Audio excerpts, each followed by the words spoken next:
welcome back to Real Reviews. This is Cody Williams, and we're here to talk about the movie Halloween.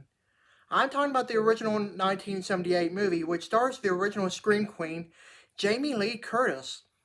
And the majority of this movie is pretty much at the top of everyone's list of favorite movies to watch during the Halloween season. I know I always love watching it during this time of year, as it encapsulates the true feeling of autumn perfectly. I've always been a fan of slasher flicks, and I have to say that Michael Myers is one of my favorites out of them all. This movie spawned 8 sequels, a remake, a sequel to the remake, and another sequel that retcons the other sequels. On top of that, we have 2 upcoming sequels to the sequel that retcons the other sequels. Keeping up? Great! Yeah, I know it can be confusing to the general audience who simply don't give a flying fiddle about continuity. Anyways, sorry for the headache, but let's get on with the movie story already. 15 years after murdering his own sister on Halloween night, 1963, Michael Myers escapes from a mental hospital and returns to his hometown of Haddonfield, Illinois to kill again. It's a simple movie, but hey, it works because sometimes simple is better. It does everything effectively, especially with John Carpenter as the director. Not gonna lie, but he is one of my favorite directors in the industry.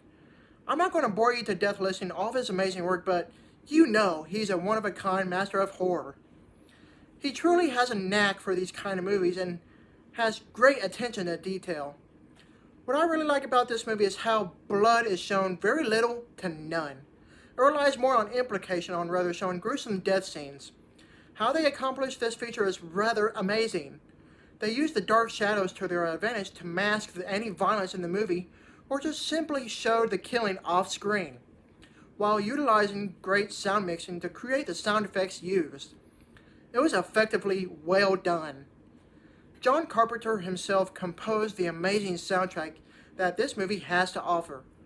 This is another movie that heavily relies on the soundtrack to help create the illusion of tension and suspense. You have to admit that without the soundtrack, it would have been a rather bland movie.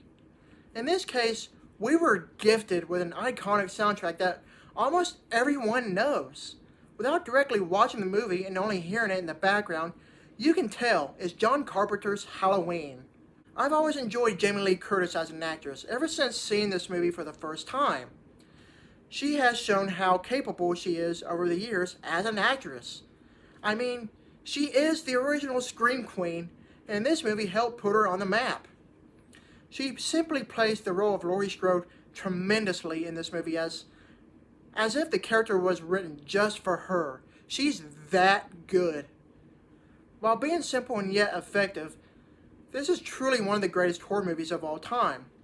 Sometimes not being overly complex just works out, and it did so amazingly well in this case. In simple layman's terms, this movie is a classic and a staple that deserves to be watched every Halloween season.